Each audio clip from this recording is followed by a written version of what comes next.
할렐루야. 오늘도 예배하는 여러분들의 모든 가정 가운데에 하나님의 크신 은혜와 평강이 가득하시기를 주님의 이름으로 축복합니다. 오늘도 하나님의 말씀으로 우리 가운데 소망을 주시는 주님을 만날 수 있는 시간이 되기를 간절히 소원하면서 이 시간 사도신경으로 함께 고백하면서 나가도록 하겠습니다. 나는 전능하신 아버지 하나님, 천지의 창조주를 믿습니다. 나는 그의 유일하신 아들, 우리 주 예수 그리스도를 믿습니다. 그는 성령으로 잉태되어 동정녀 마리아에게서 나시고 본디오 빌라도에게 고난을 받아 십자가에 못 박혀 죽으시고 장사된 지 사흘 만에 죽은 자 가운데서 다시 살아나셨으며 하늘에 오르시어 전능하신 아버지 하나님 우편에 앉아 계시다가 거기로부터 살아있는 자와 죽은 자를 심판하러 오십니다. 나는 성령을 믿으며 거룩한 공교회와 성도의 교제와 죄를 용서받는 것과 몸의 부활과 영생을 믿습니다. 아멘.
하나님께서 오늘 우리에게 주시는 하나님의 말씀은 신약성경 베드로전서 1장 1절부터 4절까지의 말씀입니다. 예수 그리스도의 사도 베드로는 본도, 갈라디아, 갑바도기아, 아시아와 비두니아에 흩어진 나그네, 곧 하나님 아버지의 미리 아심을 따라 성령이 거룩하게 하심으로 순종함과 예수 그리스도의 핏부림을 얻기 위하여 택하심을 받은 자들에게 편지하노니 은혜와 평강이 너희에게 더욱 많을지어다. 우리 주 예수 그리스도의 아버지 하나님을 찬송하리로다. 그의 많으신 긍휼대로 예수 그리스도를 죽은 자 가운데서 부활하게 하심으로 말미암아 우리를 거듭나게 하사 산 소망이 있게 하시며 썩지 않고 더럽지 않고 쇠하지 아니하는 유업을 있게 하시나니 곧 너희를 위하여 하늘에 간직하신 것이라. 아멘. 새 번역입니다. 예수 그리스도의 사도인 베드로가 본도와 갈라디아와 갑바도기아와 아시아와 비두니아에 흩어져 사는 나그네인들, 택하심을 입은 이들에게 이 편지를 씁니다. 하나님 아버지께서 여러분을 미리 아시고 성령으로 거룩하게 해주셔서 여러분은 순종하게 되고 예수 그리스도의 핏부림을 받게 되었습니다. 여러분에게 은혜와 평화가 더욱 가득 차기를 빕니다. 우리 주 예수 그리스도의 하나님 아버지께 찬양을 드립시다. 하나님께서는 그 크신 자비로 우리를 새로 태어나게 하셨습니다. 그리하여 그는 죽은 사람들 가운데서 예수 그리스도가 부활하심으로 말미암아 우리로 하여금 산 소망을 갖게 해주셨으며 썩지 않고 더러워지지 않고 낡아 없어지지 않는 유산을 물려받게 하셨습니다. 이 유산은 여러분을 위하여 하늘에 간직되어 있습니다. 아멘. 할렐루야. 저는 오늘 여러분과 함께 하나님의 사람들이라는 제목으로 하나님의 말씀, 그 은혜를 나누고 싶습니다. 베드로전서는 고통과 절망 가운데 있었던 초대교회 성도들에게 산 소망이 되시는, 위로가 되시는 예수 그리스도를 바라볼 수 있도록 베드로가 보낸 서신이었습니다.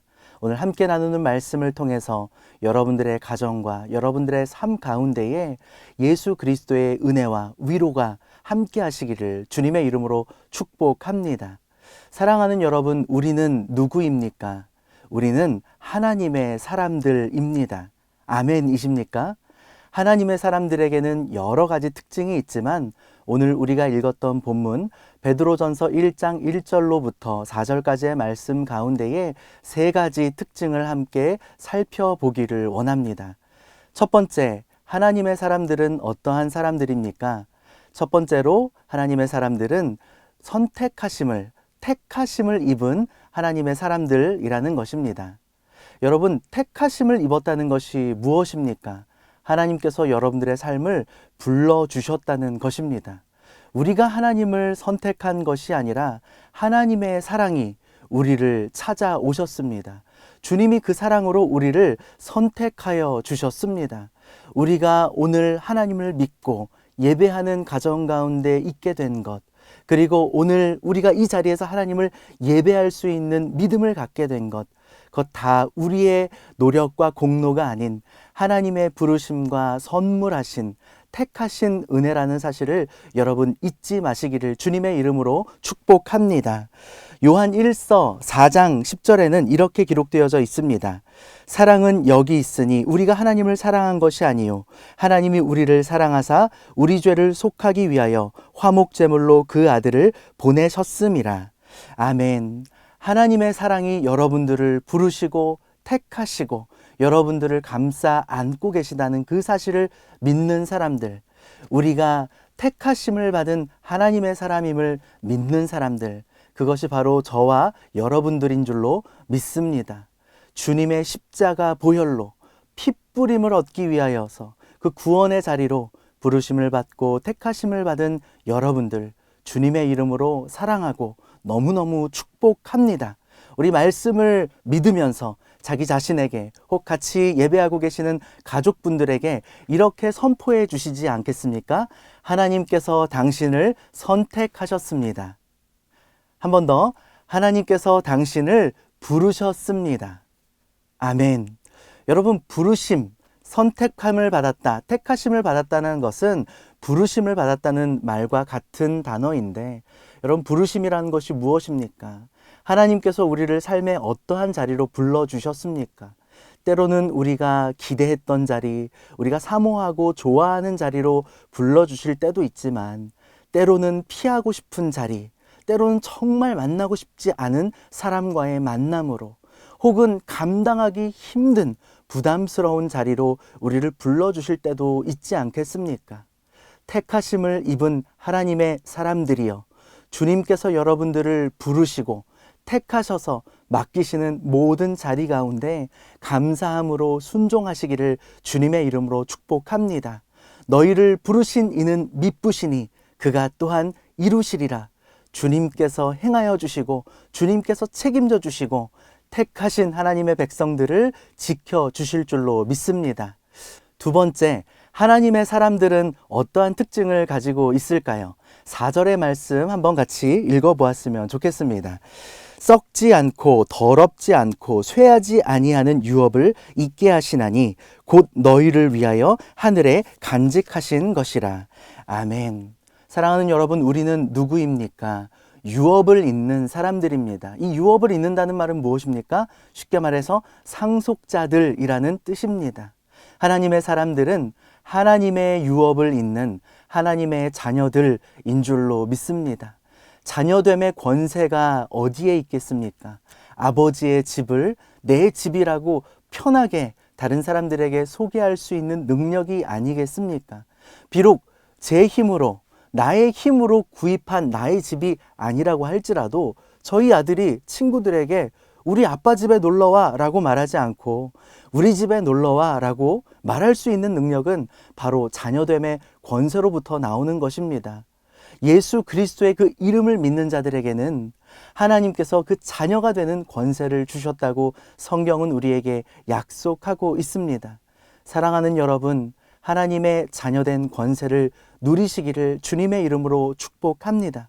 하나님의 사람들은 하늘의 유업을 잇는 하나님의 자녀들이라는 사실을 꼭 기억하시면서 우리 자녀들에게도, 우리 다음 세대들에게도 다른 것이 아닌 믿음의 유산을 흘려보내줄 수 있는 신앙의 부모가 되어 주시기를 주님의 이름으로 축복합니다.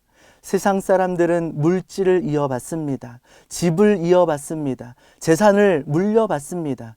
하지만 우리들이 우리 자녀들에게 물려줄 것은 오직 예수 그리스도를 바라보는 믿음 하나인 줄로 믿습니다. 부디 여러분의 가정이, 여러분들의 자녀들이 하나님 앞으로 온전히 돌아와 하나님을 아버지라 고백하며 믿음을 고백하며 이 어지러운 시대 속에서 거룩한 믿음의 다음 세대로 세워질 수 있는 믿음의 자녀들이 되어주시기를, 또 그 부모님들이 되어주시기를 주님의 이름으로 축복합니다. 언제 어디서든지 이렇게 고백해 주십시오. 저를 따라서 함께 고백해 보겠습니다. 나는 하나님의 자녀입니다. 네, 옆에 계신 가족분들을 향해서도 선포해 주시죠. 당신은 하나님의 딸입니다. 당신은 하나님의 아들입니다. 아멘. 마지막으로 하나님의 사람들이 가지고 있는 세 번째 특징은 바로 영원한 산 소망을 품고 있는, 하늘의 소망을 두고 살아가는 사람들이라는 것이죠. 세상 사람들은 이 땅에 소망을 두고 살아갑니다. 하지만 우리들은 3절 말씀에 기록되어져 있는 것처럼 산 소망이 되시는 예수님을 바라봅니다. 3절 말씀 다시 한번 제가 읽어드리겠습니다. 찬송하리로다 우리 주 예수 그리스도의 아버지 하나님이 그 많으신 긍휼대로 예수 그리스도의 죽은 자 가운데서 부활하심으로 말미암아 우리를 거듭나게 하사 산 소망이 있게 하시며. 할렐루야. 이 산 소망은 우리가 살아갈 소망이라고도 번역할 수 있습니다. 사랑하는 여러분, 우리 인생의 방향과 목적이 어디에 있습니까? 오직 예수 그리스도, 그분이 우리의 산 소망이시며 또한 살아갈 소망이 되시고 이유와 목적과 방향이 되시는 줄로 믿습니다. 저에게 결혼 전부터 많은 분들께서 이상형이 어떤 자매냐라고 물어보시던 분들이 많았습니다. 저는 이렇게 대답하곤 했습니다. 제가 왜 삽니까? 라고 질문했을 때에 그 자매의 입술에서 하나님의 영광을 위해서 살고 하늘의 소망을 두고 삽니다 라고 고백할 수 있는 자매가 있다면 저는 저도 그런데 저랑 같이 사실래요? 라고 프로포즈를 하는 것이 20살 때부터의 저의 배우자 기도였습니다. 그리고 지금의 제 아내에게 제가 만났을 때 당신은 왜 사냐고 물어보았고 제 아내가 하나님께 소망을 두고 삽니다. 하늘에 소망 두고 삽니다. 라고 고백해준 그 고백 덕분에 결혼을 결심하게 되었습니다. 사랑하는 여러분, 우리는요, 이 땅에 소망을 두지 않고 영원한 하나님 나라, 썩지 않고 쇠하지 않고 사라지지 않는 영원한 가치를 바라보면서 살아가는 사람들입니다.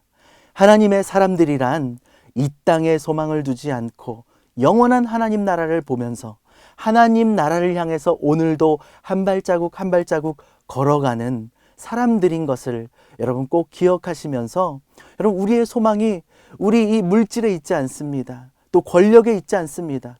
우리 자녀들에게도 소망이 있지 않습니다. 우리의 소망은 오직 하나님 나라에 있습니다. 예수 그리스도만이 우리의 소망입니다. 여러분의 배우자도, 여러분의 가족들도 여러분의 소망이 되어주는 것이 아니라 여러분이 사랑할, 또 품고 기도할 기도의 제목이 되는 것이겠죠. 하지만 우리의 바라볼 소망이 되시고 영원한 희망이 되시는 그 예수 그리스도의 이름이 우리 가운데 주어졌을 때에, 그리고 그것을 믿고 의지할 때에 우리의 자녀들도 우리의 가정들도 모두가 하나님의 백성들로 살아가게 될 줄로 믿습니다. 사랑하는 여러분, 저와 여러분들, 우리 충신의 모든 가족들은 하나님의 사람임을 믿습니다. 하나님의 사람으로 살아가실 수 있는 저와 여러분들 되시기를 주님의 이름으로 축복합니다. 기도하겠습니다. 하나님 아버지, 하나님께서 택하시고 부르신 우리 모든 예배자들을 주님께서 축복하여 주시옵소서. 하나님 나라의 그 자녀됨의 권세를 누리며 믿음의 유산을 우리 다음 세대들에게 잘 전달하며 살아갈 수 있도록 주님 우리에게 능력 주시고 힘을 더하여 주시옵소서. 하늘에 소망을 두고 오직 하나님 나라의 영광을 위해서 살아갈 수 있는 우리가 되게 하여 주시옵소서. 우리는 하나님의 사람들입니다. 우리와 함께 하시는 예수 그리스도의 이름 받들어 기도하옵나이다. 아멘. 이제 다 함께 주님께서 가르쳐 주신 기도로 함께 기도합니다. 하늘에 계신 우리 아버지, 아버지의 이름을 거룩하게 하시며 아버지의 나라가 오게 하시며 아버지의 뜻이 하늘에서와 같이 땅에서도 이루어지게 하소서. 오늘 우리에게 일용할 양식을 주시고 우리가 우리에게 잘못한 사람을 용서하여 준 것 같이 우리 죄를 용서하여 주시고 우리를 시험에 빠지지 않게 하시고 악에서 구하소서. 나라와 권능과 영광이 영원히 아버지의 것입니다. 아멘.